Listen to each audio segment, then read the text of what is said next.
Olá, bem-vindo, bem-vinda. O DNA está no ar. Eu sou Fabiana Silbor e hoje vou conversar com o senhor Pedro Divino Rosa. Esse nome provavelmente não vai ligar a pessoa a quem detém de batismo um nome que ficou muito mais conhecido como Popó. Olá, bem-vindo, que bom que você está aqui para a gente bater um papo. Olá, eu agradeço pelo convite. O senhor é da área de jornalismo há mais de 30 anos, escritor, já transitou por todas as esferas, as públicas, privadas, já passou aí por uma série de ações dentro da mídia mesmo, né? Dentro do processo do jornalismo. Tem uma que te deixa mais feliz? Olha, eu sempre tive uma paixão pelo jornalismo policial, jornalismo investigativo.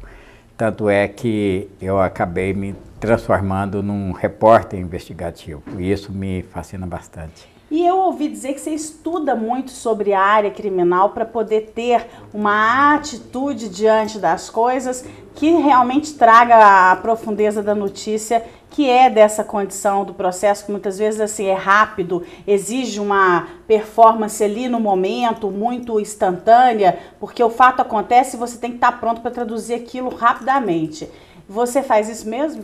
Eu faço porque eu sempre estudei a área criminal. Há 30 anos atrás, quando eu comecei no jornalismo, uma das áreas que eu escolhi foi a área criminal para fazer a cobertura. E desde então eu venho trabalhando com muito carinho e fazendo ao mesmo tempo uma pesquisa do setor criminal. Motivo pelo qual hoje em todas as matérias que eu faço eu procuro me embasar sempre em dados e ao mesmo tempo buscar a veracidade daquilo dentro daquilo que nós chamamos de reportagem investigativa. Falando nisso, a gente sempre vê algumas estatísticas sendo levadas, né, à frente, e às vezes elas são polêmicas, às vezes contrapõem com outro dado. Enfim, esses números nem sempre, né, são levados a sério da maneira como deveriam ser, até porque a vítima nem sempre também oficializa o acontecimento à polícia. Como que você percebe hoje essa condição de números dentro da questão da violência? É preciso analisar duas coisas dentro disso aí, a estatística real, aquela que é computada, e aquilo que ocorre. Geralmente hoje, não apenas em Minas Gerais, mas em todo o Brasil, muitas pessoas que são vítimas de crimes de menor poder ofensivo nem mais sequer procuram a polícia. E isso então faz com que a estatística real seja uma e a estatística, vamos dizer, aquela que deveria ocorrer não seja registrada. Essa falta de confiança justifica? Não, não justifica, porque nós temos percebido uma coisa muito interessante. Nos últimos 30 anos, aumentou a confiança das pessoas nos órgãos de segurança pública. As pessoas procuram a polícia. Agora, quem não procura a polícia para registrar a ocorrência são aquelas pessoas que são vítimas de crimes de menor poder ofensivo. Aqueles que são vítimas de um fato mais grave, sem dúvida alguma, mesmo com todas as dificuldades, registram o seu boletim de ocorrência. Popó, a gente escuta muito as pessoas falarem do medo que elas nutrem por uma época que parece muito mais violenta do que antigamente. Por ser um estudioso, escritor dessa área, as coisas estão piores mesmo? Olha, não que as coisas se tornaram piores, é que a criminalidade, a cada ano que passa, ela muda o seu modo. Antigamente, por exemplo, você registrava, há 10 anos atrás, por exemplo, se registrava, eram manchetes de jornais que, naquela noite, ocorreram 5 furtos. Hoje, as manchetes dos jornais é que ocorreram 5 homicídios, um latrocínio. Então, é essa dimensão que faz com que as pessoas que têm acesso à informação passem a ter esse medo. Ao trabalhar com assessorias de imprensa, trabalhar direto na reportagem, a gente percebe que você conhece e domina bem esse cenário do que hoje é essa composição de um assunto que passou a ser de interesse de todo mundo, né? Falar sobre a violência, mostrar os dados, contar as histórias, é algo que chama a atenção de todo mundo. Se acontecer um acidente, todo mundo para ver, se souberem de um assassinato, todo mundo quer ler. Por que você acha que as pessoas têm tanto interesse por esse lado da vida? Olha, a área criminal, ela seduz, né? As pessoas, quando obtêm a informação de que aconteceu tal fato, elas procuram saber aquilo que ocorreu e que elas possam ter acesso àquela informação. Hoje, o jornalismo policial, no caso do Brasil, é uma realidade. Não podemos mais ficar naquele jornalismo social, naquele jornalismo econômico, naquele jornalismo político. Não existe uma imprensa forte sem a imprensa que cobre o noticiário policial. Interessante você abordar isso, porque as pessoas muitas vezes criticam também esse tipo de jornalismo, né? Colocam sempre em evidência que só tem fatos negativos e, no entanto, todo mundo acaba lendo e todo mundo acaba repercutindo aquilo. Você também, nesse seu modo de lidar com as pessoas, em algum momento você fez críticas a tudo isso? Olha, existem nessa circunstância jornalística alguns aspectos que precisam ser ponderados. Então, existe a hipocrisia em relação ao jornalismo policial, a crônica policial. E existe também aquela circunstância em que as pessoas que têm acesso à informação policial tiram aquilo como uma maneira de aprender a não fazer aquilo que é errado. Então, hoje é preciso separar, por exemplo, na questão do sensacionalismo. Algumas pessoas criticam o jornalismo policial e falam que o jornalismo policial é sensacionalista. Não, o jornalismo policial ele não é sensacionalista. Ele mostra a verdade dos fatos e essa verdade tem que ser encarada com realidade, sem hipocrisia. Nós vivemos um país violento, sim. O que nós precisamos é de uma legislação forte que possa combater o crime.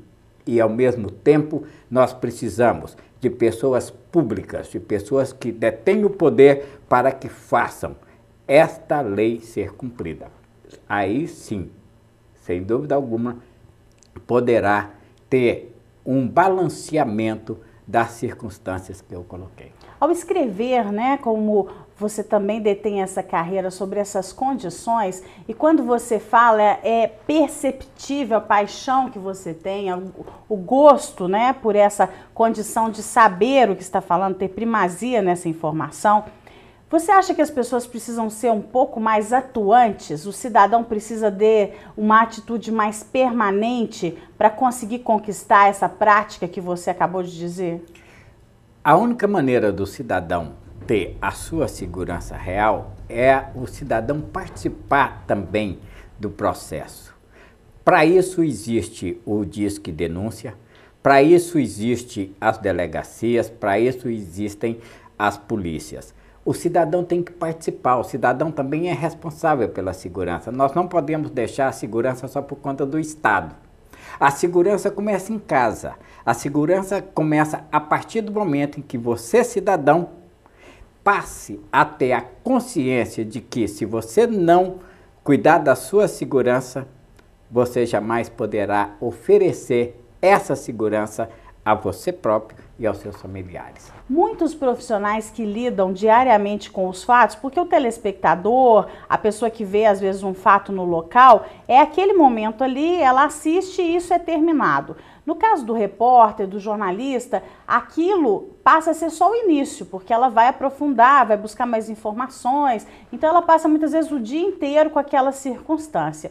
E é claro que as pessoas, por fazerem repetidamente as coisas, acabam ficando com uma certa condição de conforto, muitas ficam, nem todas, e acabam tendo aí também muitas vezes um trato para aquele negócio como se fosse um padrão, vira um processo fabril.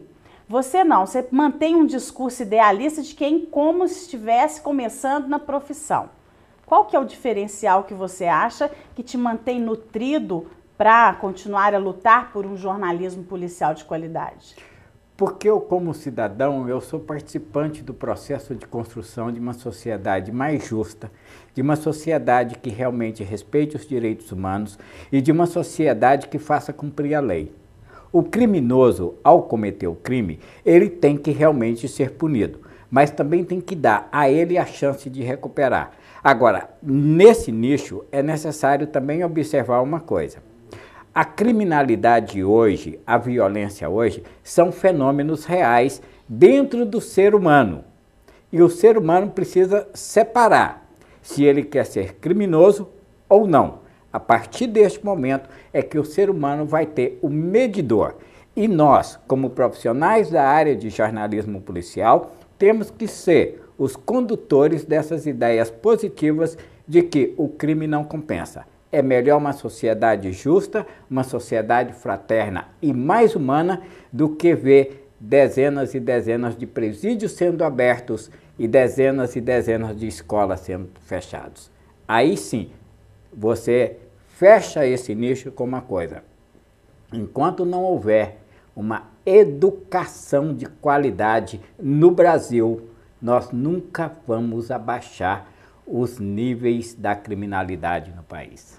E por falar nessa condição de educação, eu queria que você me contasse um pouco do que te nutre todos os dias para conseguir equilibrar esse processo que detém a brutalidade de vivenciar ambientes e circunstâncias de violência, a condição de se manter estudante no processo em busca da formação educativa também dentro do jornalismo e ainda uma gentilidade, um jeito assim que é agradável, simpático, todo mundo que te conhece sempre fala do seu modo muito divertido, da sua maneira de manter leveza. São 3 pilares muito distintos que você consegue manter erguendo essa construção que é a sua vida.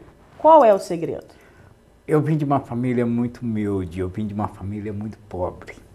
Eu sei o que é a fome e o que é a dificuldade de sobreviver.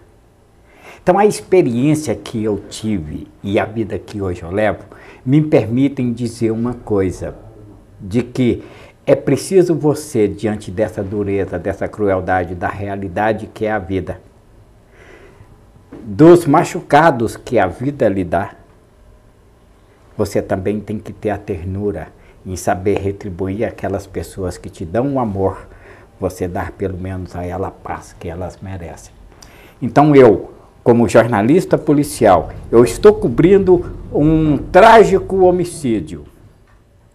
Eu não posso ser ali aquele homem duro, aquele coração de pedra, porque atrás daquele jornalista policial que tem que ser frio, tem que ser duro, existe um ser humano que também tem uma família, que não pensa apenas na família da vítima, porque quem comete um crime destrói 2 famílias, a família de origem e a família da vítima. Então, por isso que eu sempre coloco esse resíduo de positivismo dentro das coisas. É preciso que você passe um pouco de ternura, um pouco de solidariedade na cobertura policial, entendeu? E não seja apenas aquele homem duro, aquele profissional duro que chega e ao escrever ou levar ao ar aquela notícia, passe para o telespectador, para o ouvinte, para o leitor, aquela impressão de um homem duro, um homem de coração de pedra. Não, jornalista é ser humano, jornalista também tem amor, tem carinho, né? Jornalista também tem, acima de tudo, aquela coisa mais bonita que existe no ser humano, que eu creio e acredito muito, tem que ser solidário. Que bacana, você me lembra uma frase dita por Charlie Chaplin, que nós não devemos temer o confronto porque até os planetas se chocam. E quando isso acontece, desse caos nascem as estrelas. Foi uma honra entrevistar você. Eu que agradeço muito por essa oportunidade de estar aqui com vocês e também ao mesmo tempo, né, conversar com vocês, conversar com o telespectador. E para mim é sempre essa alegria, sempre estar com vocês e falando um pouco da minha área. A você em casa, obrigada. O nosso abraço, agradecimento sempre muito importante pela sua audiência. Até o próximo DNA.